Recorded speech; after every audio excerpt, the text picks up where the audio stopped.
Actually, I gotta save that one. All right, we're gonna actually save this here to talk about this. Hey guys, welcome back to the channel. We're gonna be discussing today, are you overbowed, or how to know when you're overbowed. I just shot a couple arrows as you saw and put them right in there.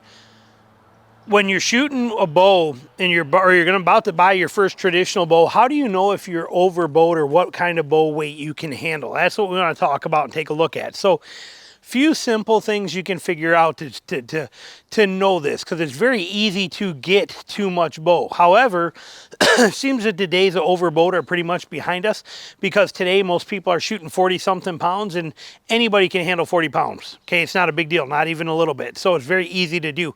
Even if it feels heavy at first, it's very easy to build the muscles up. Remember, the muscles you use for a compound bow are completely different from a traditional bow.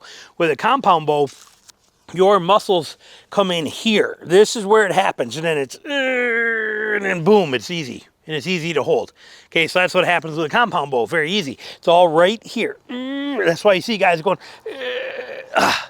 like that, because it's easier. Okay, it's easier to get past that and come in like that. With a traditional bow, it gets heavier every inch it goes. Heavier, heavier, heavier, heavier, heavier, heavier, heavier, heavier, heavier, heavier. To that. That's what happens.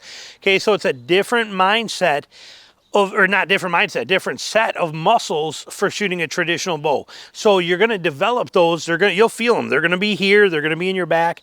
It's going to take some time to develop those if you're coming from a compound bow to get to the point of having those muscles established.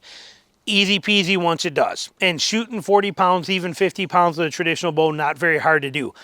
How do you know when you're, at first, there's no real way to know until you start establishing those muscles. Start with a lower weight bow. 40 pounds, 45 pound bow, like I said, even if you struggle in the beginning, it will take you no time at all to get very, very comfortable with it. There's no real issue there. Once you get the muscles established, you'll be fine. Start getting into heavier weights than that, and you could run into the fact of overbowed. What's a good way to know that? If you're going to draw your bow, and you cannot hold that bow comfortably for, say, 10 seconds without losing it, then you're in trouble. Because you'll see a lot of people that are overbowed. They come in, and they come in, and they come in, and they come in, and they go, and they shoot real fast like that. Why? Because they don't have a choice. They got to, give it that last, and they just fire that arrow. You see that happen quite a bit. Not good. Or you see they shoot fast, or they'll bring their head in. They'll go like this to shoot it. Okay, that's bad. When you can't get it to come back and you have to go into it, that's a bad thing. So again, you're seeing that stuff, and you can usually tell by the length of that arrow on there too. You'll see that they start drawing, and then they bring their head in. Look how much arrow's hanging off the end of that bow. See all that sticking out there, instead of being able to come back into full draw. So there's a lot of tells that happen with that. But a good rule of thumb is if you can draw that bow back and you can hold that bow for 10 seconds without getting crazy, take it like this. You take your bow, you draw it, hold it for 10 seconds. 1001, 1002, 1003, 1004, 1005, 1006, 1007, 1008, 1009, 1010, whatever you want to do, and be able to slowly let that down. You're in pretty good shape. If you start getting to 5 and you start shaking all over and you're back here at 5 and and you feel yourself creeping, you see that arrow on the end go from being at full draw like this to start doing this and creeping in, you're having troubles.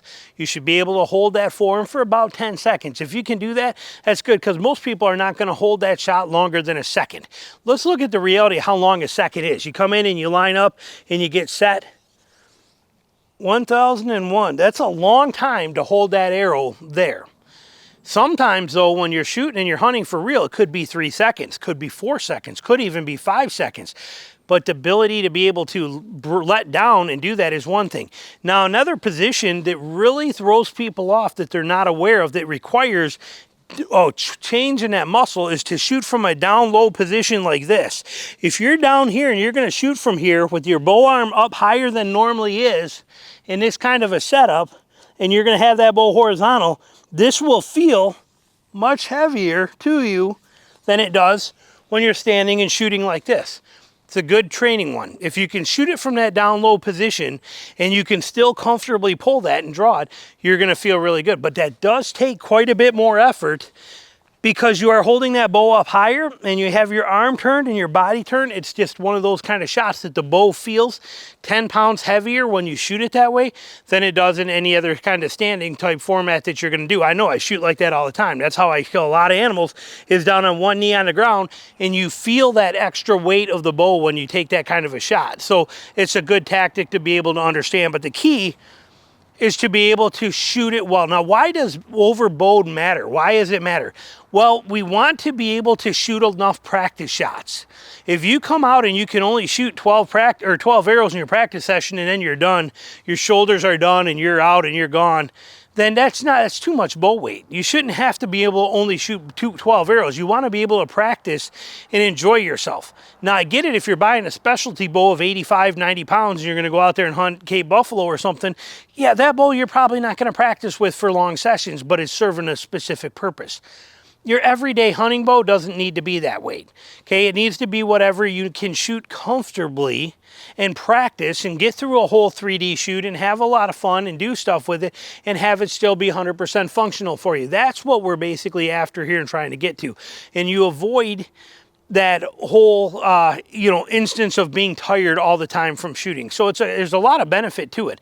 It's also going to be more gentler on your hands. Your calluses will still form, but it's going to be more gentle on your hands with the lighter bow weight than it is with a heavier bow weight. You'll know when you start pulling that stuff and you feel it. Look at this cat. This cat doesn't even realize it. This yard is, my dog, if he was out here right now, he'd be tearing that cat apart. Well, it's actually already got a broken tail, it looks like. Yeah, like I said, wandering cats everywhere. But so that bow weight. Now, the other big issue, one that started hitting me last few years pretty good, is when I sit on stand in cold days. My bow's hanging up over here. Now, that's only 57 pounds, okay? I only draw 26 inches. It's a 57-pound bow. It's not heavy at all. I've come from much heavier bows, all the way up to 79 pounds. This one, though, still now hanging in a tree next to me. If I sit in a cold weather, temps get below 30, and I'm sitting there, and it's, keep in mind, I'm in South Georgia. 30 here feels like 15 up north with the humidity. But I'm sitting there in cold weather.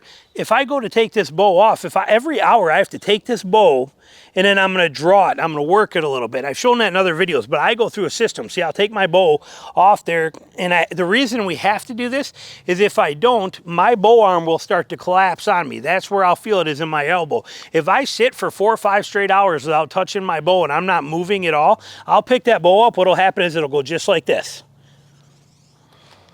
Okay, this bow arm will not hold for me. That's where my problem lies in. That's my weak arm, my weak hand, but I'll start to draw, and that bow arm will collapse in.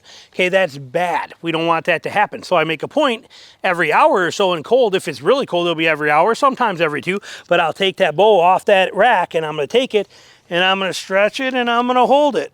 And then I'm going to pump it like this, and I'm going to work that, and I'm going to work those muscles a few times like that to make sure that I keep that stuff, feels good, I'm loosened up, now I'm ready. It's important that you find something.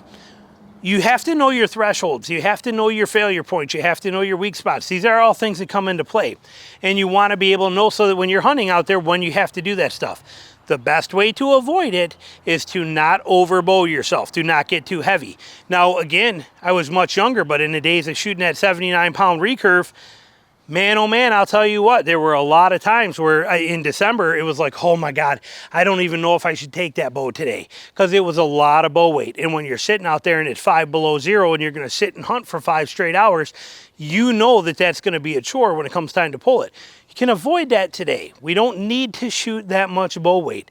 My 57-pound bow with my short 26-inch draw, 25 and a half, 26-inch draw, is going to be about the same as most of you guys shooting like a 48, 50-pound bow if you're drawing 28, 29 inches. I don't have the power stroke that you do, yet it blows through most everything it does. And I'm shooting a big 1.5-inch wide broadhead. So there's no fear of being underbowed. There is a fear of being overbowed. Don't let the bow weight take you down with it. Don't let it exaggerate that stuff for you and put you in a point where you're going to have that lack of comfort just because you want to shoot that extra pound.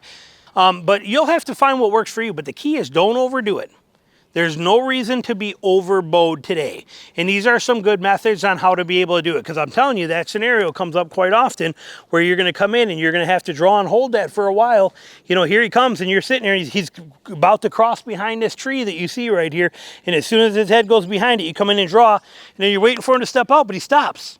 And now I'm stuck here. What am I going to do? He's right there. His head's there, but his body's not. I can't. He's staring at me, but I can't shoot him. His body's not clear. I got to wait. I gotta wait. He's not gonna. I can let down a little bit like this. He's looking away. I can wait. Oh, he takes a step. Boom, and there it is. Okay, that stuff happens quite often. So it's up to you to know your equipment and make sure you have the right setup so that when you're out hunting, you're not going to be overbowed. And when you're on your practice sessions and you're out with your friends and you're just out shooting for stuff, that you don't have to stop every 12 or 15 arrows and take a break, that you get the most benefit out of it. So there you go, kind of a tip for you on how to not get overbowed and see if you are. Thanks for watching.